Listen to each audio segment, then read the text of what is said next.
You're listening to Catalyst for Change, and my name is Jessica Huckabee, your host.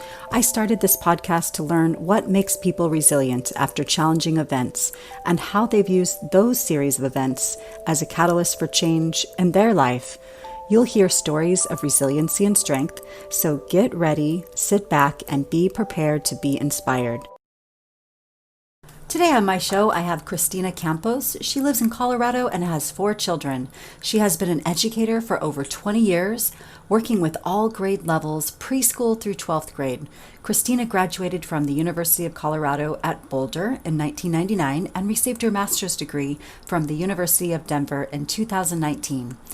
After many years of teaching, Kristina saw a need to help children from the source, the home. With great enthusiasm, Kristina quit her teaching job and founded the organization The Impactful Parent. Now Kristina helps parents of school-age children by providing parenting tips, resources, community to those that follow her. When Kristina is not with her friends and family, she volunteers as a Board of Trustee for 2 different local Colorado schools. Kristina has a passion for children and a strong devotion to serving parents and their school-age children. She continues to stay active in schools by substitute teaching whenever her schedule allows. Thank you so much, Kristina, for coming on my podcast, Catalyst for Change, Stories of Resiliency. And I'm really curious to know what's been a big catalyst in your life that's made you who you are today. Thank you for being on, first of all, for having me here. I lost myself about 7 years ago. And it was a progression. Like, you don't wake up and look in the mirror and go, who's that? It happens one day, but it doesn't happen overnight. Yeah. And for me, my journey was from the time I was young, I always wanted to be a parent, and I always wanted to have a family, and everything was very storybook in the beginning. And I got married. I married my college sweetheart. Everything was wonderful. We had 2 kids. Did have some little bit of turbulence, of course, in the middle of your life when, I did lose a baby at one point, and but then decided to have 2 more. So in the end, I have 4 children. But what I didn't realize as I was being a parent is that over time I started to lose who I was to parenthood. Mm-hmm. And I think a lot of parents do it. I just gave myself so much to everybody else, my 4 children, my husband, and to my own detriment, really. And it came to a point where I was so engrossed in my own trying to take care of my kids and keep the family going that I didn't see that my husband was unhappy. Mm-hmm. And it didn't occur to me that he would be unhappy because I was trying so hard. Mm-hmm. And that led to him leaving me. Okay. And it was a devastating moment. And yet it was a turning point. And when something happens to you that you don't expect, that you didn't see coming, you have a couple of choices. You can either look in the mirror and be honest with yourself and how did this happen, what came about it, and how am I going to move forward and improve? Or you can sit in the sad and wallow. And I chose to look in the mirror. And that is when I said, who is this person in front of me? So again, it happened like that, but it happens over time. You don't lose yourself in a day. Mm-hmm. You lose yourself over time. I began to realize that now that my husband was gone, what do I like? What do I like to do? What do I want to do in my free time? Do I want to even make free time? Because I had given so much to my kids and I still was responsible for them. I certainly didn't have to have any free time. I could completely immerse myself into my kids, but I realized how unhealthy actually I really was at that point, and said, I could, again, pull myself up on my bootstraps, or I could, cry in my closet endless days. I did both. Yeah. But, um, finally, over time, the crying subsides, and I made a really conscious effort to improve who I was and to really discover who I was again, and to really go back to those things that made me Kristina. And that was how I came about to coming into this new era of really wanting to help other parents. I had been a school teacher for many, many years, and loved, as teachers do, we do it for serving others, for the children, and that's what I loved. And I realized that that's what I just did to my own detriment. I loved giving so much that I just gave until I didn't have anything left. And I realized that, no, I can't, I got to pull back a little bit, but I don't want to stop giving. That's not who I am. I'm a giver. Mm-hmm. I like to help people. And it was great to realize that. So, I did. I went back to school and I got my master's degree, and I went back working full time, helping kids in the school. And then things got hard again. And I realized then that my kids, who two of them were now teenagers, needed me more as teenagers than they had ever did actually when they were toddlers. Hmm. I mean, in a much different way. So, but they needed my time and they needed my attention. And luckily, I was now in this point of really good self-reflection from trying to recover from, learning who I am, that I realized, wait a second, I'm giving too much to everybody else's kids that I need to concentrate on my own kids. Yeah. And they need me right now.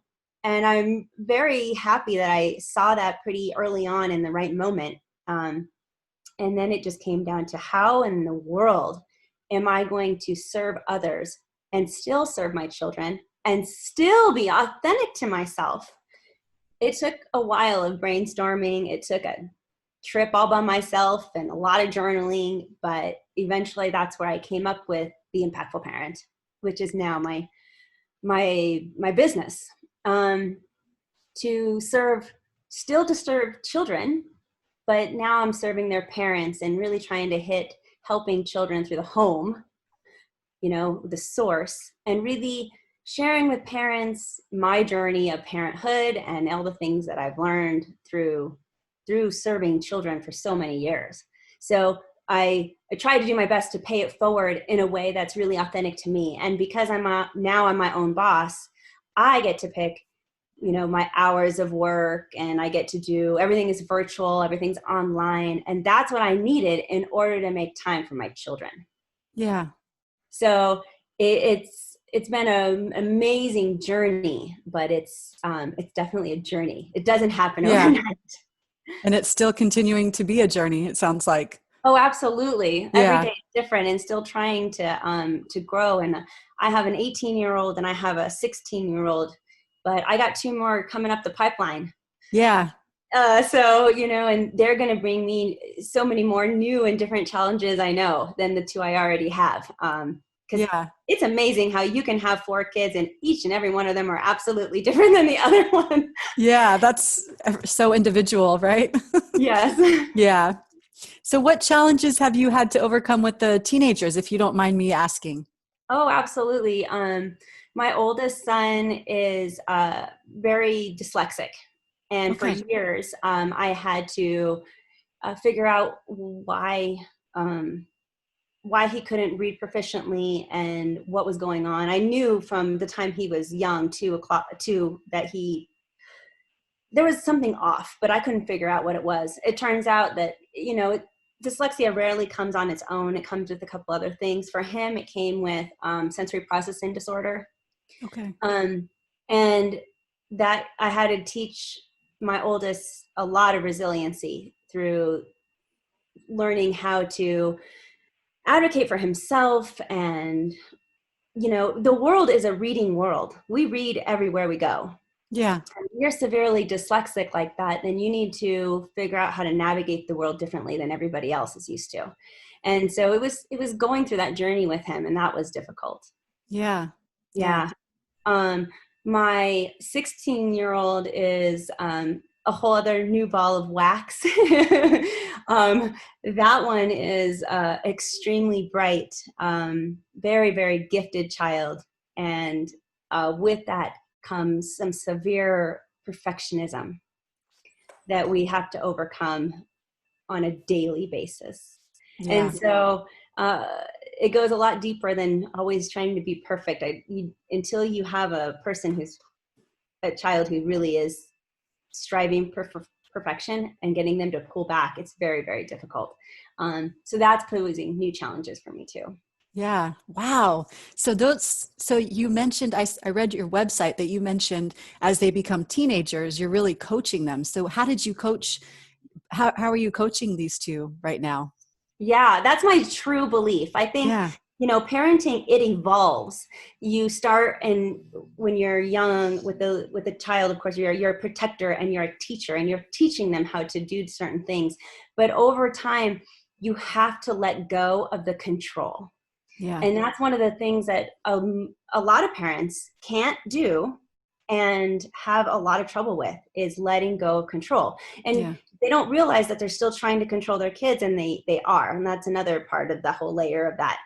But when you let go of the control, you start to realize you are a coach, because it is not, we may have given life to our children, but it is not our life to live. It is Hmm. their life to live. They have to make their own choices. And the more you stifle them in that, the more you get pushback, the more you get a relationship that's going to start to fracture. And so, but as a coach, it's much more of a nurturing position of, I'm going to show you everything I know. I'm going to help you through this. I'm going to support you when you lose and when you fall. But in the end, the choice is yours. Yeah. You give the power back to your children, and that's very, very powerful. So with my oldest son, the dyslexic, we had to go through a journey of coaching him how to advocate for himself, how to use the tools available to him online and in books and in counselors and whatever, to make schooling good for him and Yeah. comfortable and exciting, because he has a love for learning. But if you give him too much reading, that love of learning plummets, right? I mean, Yeah. of course. So it's about, how do we you have this high expectation, you got to read this book, but how can we do it in a way that's going to fit you? So it's about asking them questions and having them brainstorm answers that are really going to be more authentic and work for them, and let them try something, fail, say, but then be there for them and say, okay, Mm. how are we going to process that? Okay, what did we do wrong? What can we do better next time? How can we make this better? How can I support you? Do you need me to do anything for you at this point? Yeah. And it's about asking those questions instead of saying, no, let's do this instead, or I'm going to go talk to that teacher because they don't understand. Like, it's really a coach. I mean, and that's what coaches do. They support and they ask questions and they lift up their student. Yeah. In this case, your student is your child. So, you know, it's about doing that. And I work with that every day with my perfectionistic child too. You know, how important is that grade? You got one wrong? Okay. I mean, really, did anything bad happen? And reminding them consistently over and over, like, is it really, you're okay? Like, in the long run, is it really going to matter? Consistently, always trying to work with them. Yeah. What do you need to do? What do I need to do to support you? That's how you coach. Yeah. Oh, I love that. I love the idea of coaching as they become teenagers, because they are becoming more their independent. And even as tweens, like 12, 13, is that correct? They start Oh becoming yeah. their own person. And yeah. And Yeah. they're going to make so many mistakes, so many. But, you know, look back at your own teenage years, and you made mistakes too. And you just got to hope that the mistakes that they make aren't going to affect them for the rest of their life. And it does. I mean, we know of teenagers who make bad mistakes, and it does end up being either fatal or a horrible decision for their future, but it's still their choice to make. And that's really, really hard as a parent to accept. We want to keep our kids safe in every way possible, but in the end, it's not our life to live. Yeah. So it's giving them as many of the great choices that they can make and hoping that they do make those good choices. And it's coaching them along the way. And hopefully you're there for them when they do make that big mistake, and you can catch them and help them up. Yeah. I really like that. Now, if there is a need for discipline, how do you discipline kids that are you're actually coaching? And how does that affect the relationship? That's kind of a complicated question, because I'm going to say that, you have to discipline each kid differently because they're all different. Yeah. Giving a kid a timeout, or, sending an older timeout for teenager is grounding. Yeah. Grounding your teenager or giving a child timeout for one kind of child is very effective. For a different kind of child, it doesn't matter. Yeah. So there is no good way for me to say, well, do this. And that's kind of how parenting is. It's a trial and error process, and it's about getting to know your kid and figuring out what works for them. So it is a kind of a puzzle piecing kind of game. But the main thing I would say to answer your question with that is, if you know your child's love language, and really understand how they accept love and how they want to be, just how they want to accept that love so much, then you're one step closer even figuring out how to disciplining them, because you'll know how to talk to them and you'll know what's important to them. So when something comes up where you do have to discipline them, I don't want to say you take away what's important to them, but you do. That gives you that leverage that you need to have the lesson, to teach the lesson that you need. That's good. Sometimes it's lecturing, and sometimes it's grounding, and sometimes it is taking away privilege. Sometimes it's not letting them do something, but until you know your child well enough to know their love language, you really don't know. Yeah. So there's no cookie cutter approach for it, like Absolutely we thought not. back in the old days. Well, good. And so how do you stay connected when you have kids? You have 4 kids and they're all very different stages and ages of development. How do you stay connected as a family? Oh, well, you have to make it a priority. And I think that I warn parents that between the ages of 8 and 13 is kind of a sweet spot for kids, where they don't need your attention quite as much, or it doesn't seem like they need your attention quite as much.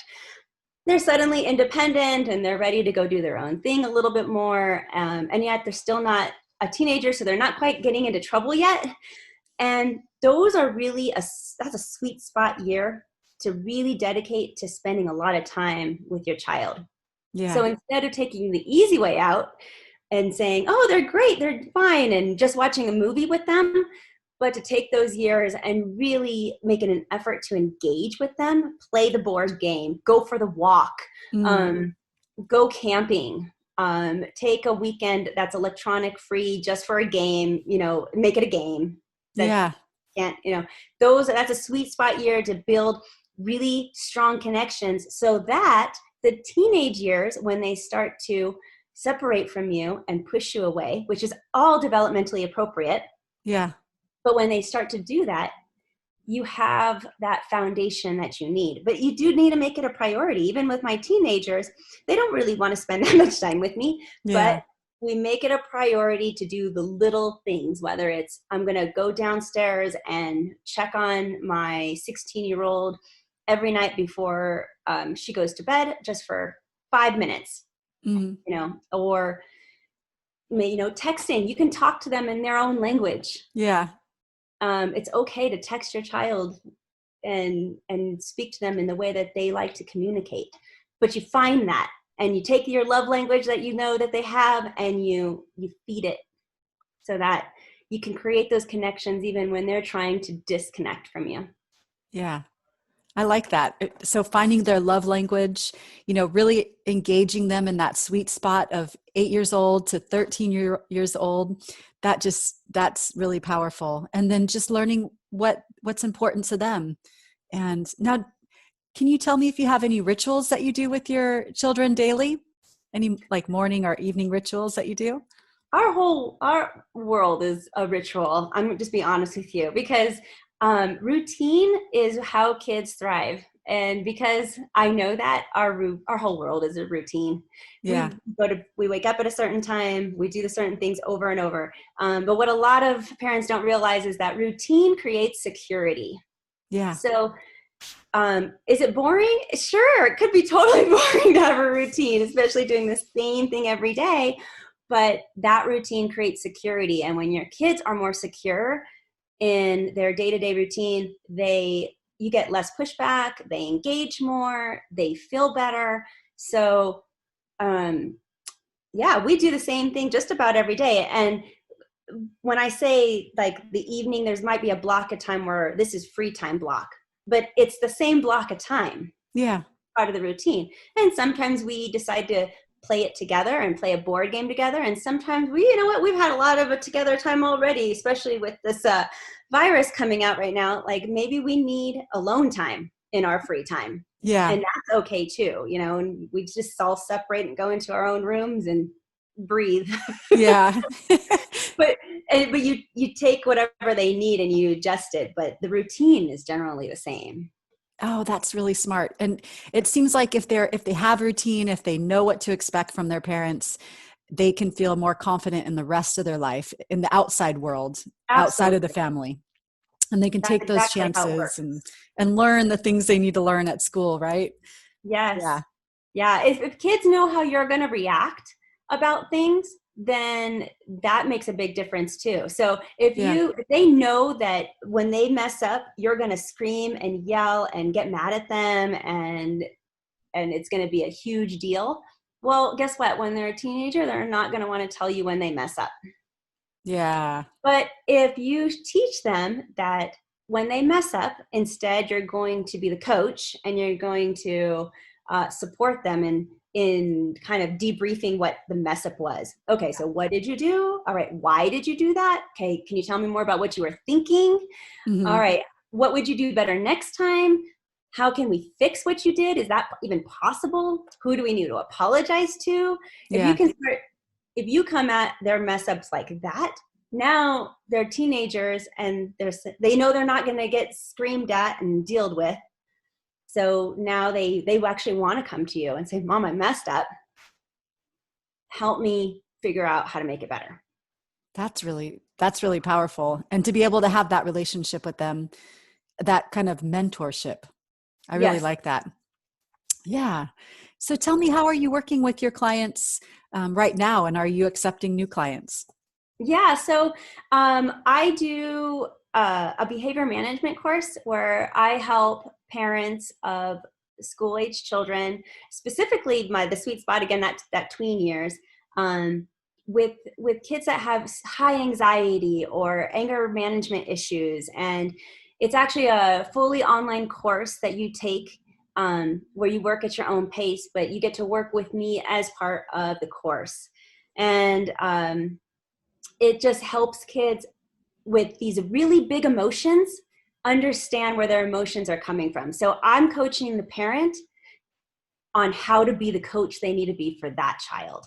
Yeah. How do you take that kid that's cannot control his anger and just wants to throw things or is getting trouble at school?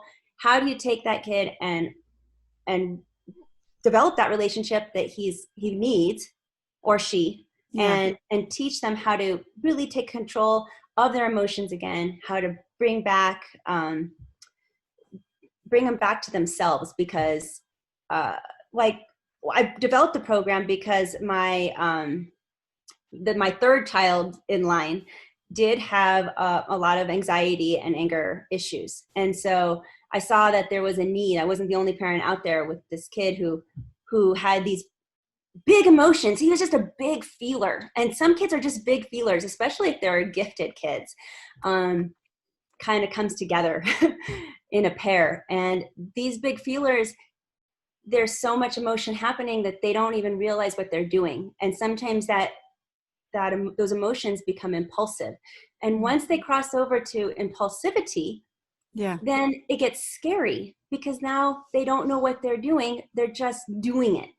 So it's about teaching your child how to pause for a moment, take control back of their brain, understand why the emotions that they're having, and do all of that, so that they can feel good again. Because your kids don't want to feel like that. They don't want to be angry. They don't want to be anxious all the day. That's not what they want. They want help, but they don't know how to act any other way. Yeah. And that's the downfall. The parents are often just saying, well, stop that. Don't throw that. And it's not it's you have to replace the behavior. You have to coach if they don't understand why they're so angry, then they're just going to keep being angry. Yeah. So it's about coaching the parents. And that's kind of that's my favorite thing to do. Yeah. Is to work with the parents to help their kids, because we can see some major transformation, and it's really exciting. Oh, that's amazing. Yeah. Thank you for bringing your gifts to other parents. It's going to make a world of difference to the kids as adults. So we're going to have a world of better adults from this coaching of the parents, I think. So, and it's through my own adversity that I, founded these things in the Impactful Parent, because again, you can either pull yourself up by your bootstraps and try to help others by the things that you've learned in life, or you can sit in it and be sad. And I'm just not that person. So, I mean, I know what it's like to be scared every time the phone rings that it's the school again. And I know what it's like to have your kid be impulsive and scared. What are they going to do? And look at them and say, wait a second, what happened? Who is this kid? Why is he doing that? And it's through those really hard times in parenting that, I've come up to the other side. And when you got a secret sauce formula that works, to me, it's like, no, you don't keep that a secret. So that's what the Impactful Parent's all about, is I'm like trying to just educate as much people as I can, to spread the word and saying, this works for me, and let me help you with this. And it's kind of where I came from. Yeah. Well, thank you so much. I really appreciate you talking about your experience and things that you've dealt with, and how you've dealt with those things, and how you're helping others now. And can you think of anything maybe we didn't touch on you want to make sure to mention? No, I don't think so. I mean, I would love to serve your community too. The Impactful Parent is absolutely free. It's a free platform. You just follow me on social media, and I put out new content every single day. So, if anybody wanted to come and follow, they certainly could. Okay. And I'll have that in the show notes so everybody can see that. And I'm definitely going to follow you on social media to get ready for my child to go through those different stages. Yeah. I know that's coming up soon. So, well, thank you so much, Kristina. It's been a pleasure talking to you today. Thank you so much for having me. You've been listening to Catalyst for Change, and my name is Jessica Huckabee, your host. Join us next week for another story of resiliency. And please subscribe wherever you listen to your podcasts, and feel free to leave me a comment or email me at catalystforchange20@gmail.com, or on Facebook, we have a page at Catalyst for Change Resiliency.